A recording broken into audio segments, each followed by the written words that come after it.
Hello. As you may know, there's a small group of Japanese people who are trying to take down my video, Racism in Japan.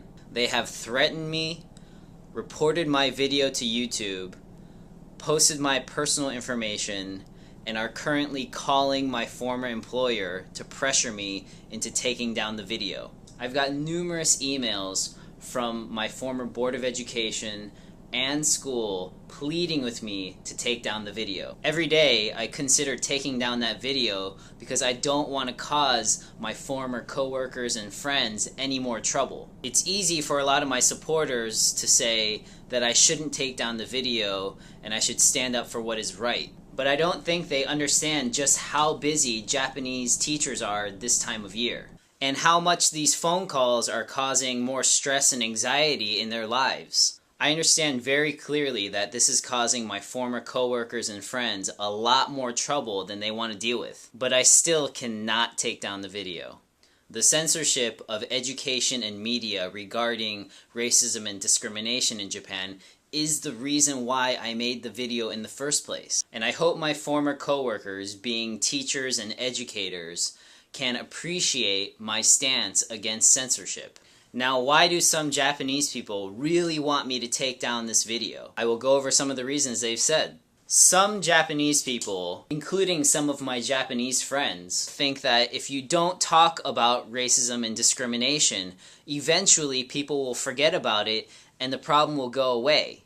And they say that this is the Japanese way of dealing with issues like this. If this were true, there wouldn't be such a big movement right now to get rid of bullying in Japan. In recent years, there's been a lot of news media and education seminars trying to bring awareness to the issue of bullying, because Japanese people know that bringing awareness to the issue is the first step to solving the problem. It is very convenient for people who are not experiencing racism or discrimination to say we shouldn't talk about it. If this kind of censorship and silencing continues, then people who are being discriminated against will continue to suffer in silence, and what hope is there for them? Some of you think that there is no racism or discrimination in Japan because you haven't seen any or heard of any. And that is the problem. This is the reason why Japan needs more media coverage and education on racism and discrimination, and why my video should not be censored. Just because you don't see it, hear about it, or experience it for yourself does not mean that it doesn't exist. Oftentimes, the majority doesn't see the problems of the minorities.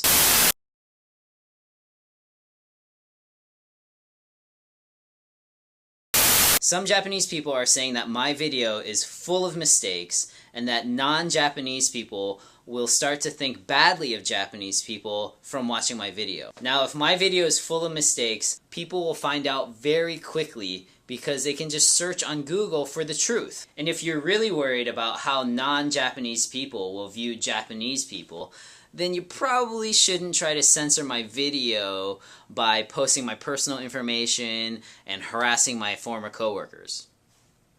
Or tell me to die, or comment that Koreans like forgery, exaggeration, and hate Japan. From comments like this, I can tell that some of you don't understand what racism and discrimination is. If you judge a whole group based off of what a small percent of them do, that's discrimination.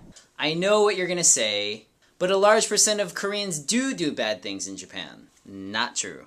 Yes, there are Koreans in Japan who commit crimes, but you can't say that all Koreans are bad because of that. And yes, some Koreans do discriminate against Japanese people, but that doesn't mean that all of them do, and that doesn't mean that you should discriminate them back. Two wrongs don't make a right, right?